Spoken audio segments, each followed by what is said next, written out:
L'évangile est très long, je vais vous résumer en quelques minutes. Vous savez, aujourd'hui, c'est de l'actualité.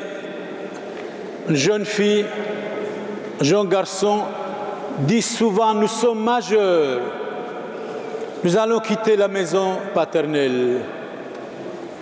Et les parents disent, écoutez, je crois, vous allez regretter amèrement, mais comme vous êtes majeur, vous pouvez partir. Un homme avait 2 fils.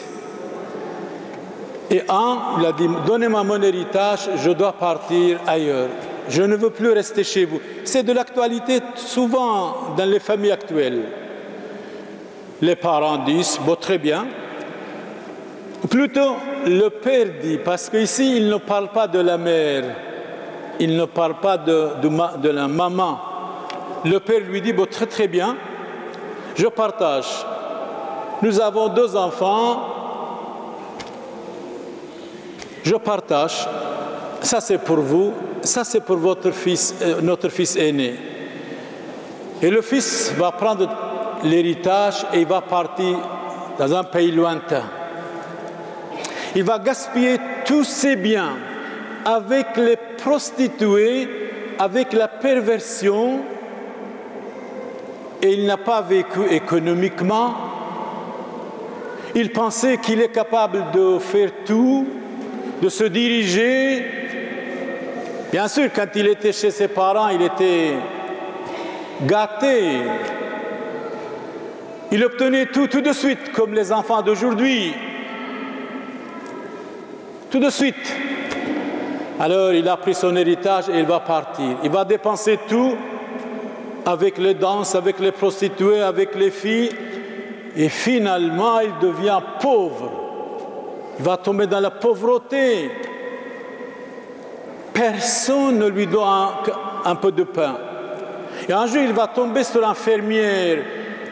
Il a dit, écoutez, vous avez des cochons. Est-ce que je peux être les bergers de vos cochons? Au moins, je vais manger ce qu'ils mangent. Et le fermier lui dit, bon, d'accord, très bien. Il devient responsable. Le berger pour les cochons, et il mange ce que les cochons mangent. Mais alors, il vient à lui-même. Ça, c'est de temps en temps, j'ai dit, entrez en vous-même. Entrez en vous-même, réfléchissez en vous-même. Si vous avez la jalousie, la méchanceté, la médisance, la curiosité malsaine, la trahison, entrez en vous-même, corrigez vous-même, ça vaut la peine.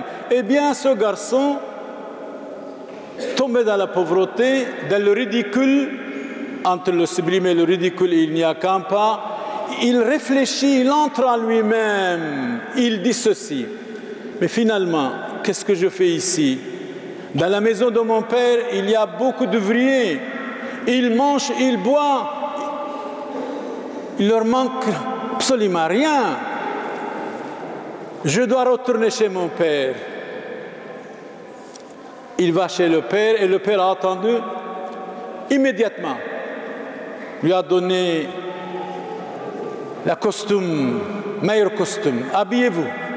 Venez. Tuez le gras, le veau gras, mangeons et festoyons. Alors tout le monde est content. Mais lui, mon père, j'ai péché contre Dieu, c'est-à-dire contre le ciel et contre toi. Je ne suis pas digne d'appeler ton fils. Le père lui dit, mais pas du tout, pas du tout. Vous êtes le bienvenu. Vous êtes le bienvenu, vous êtes chez vous. Mais le fils aîné, il a attendu la musique, le festin. Il a demandé à quelque chose, venez ici à quelqu'un, venez. Qu'est-ce qui se passe dans la maison de mon père? Moi, j'étais absent, j'étais dans les champs. Et vous ne savez pas? Votre frère est venu, votre papa l'a accepté, il a fait le festin. Alors le fils aîné méchamment était jaloux. Et il ne veut plus entrer dans la maison. Le père lui dit, mais je vous en prie, entrez. Mais non, non, c'est fini. Je suis le fils aîné, vous n'avez jamais fait un petit festin pour moi, tandis que regardez votre fils.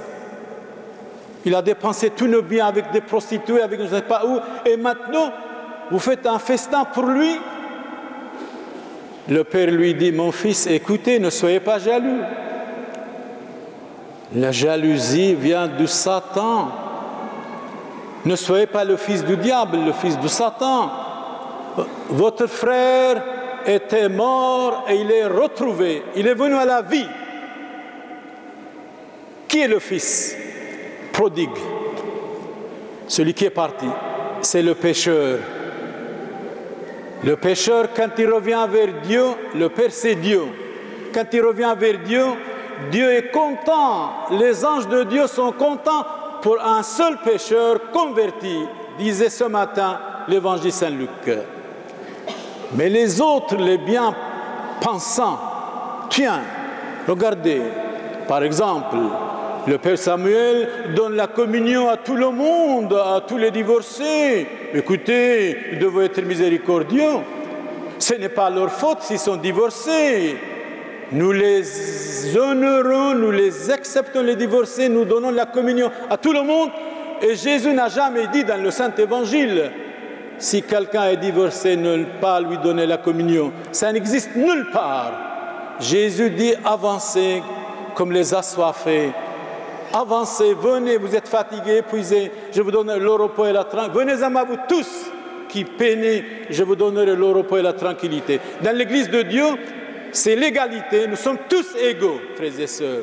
Alors, le fils aîné, c'est les gens bien pensants, tiens, etc. Ils pensent qu'ils savent tout, ils critiquent tout. Tandis que le fils prodigue qui a dépensé tous ses biens, c'est le pécheur.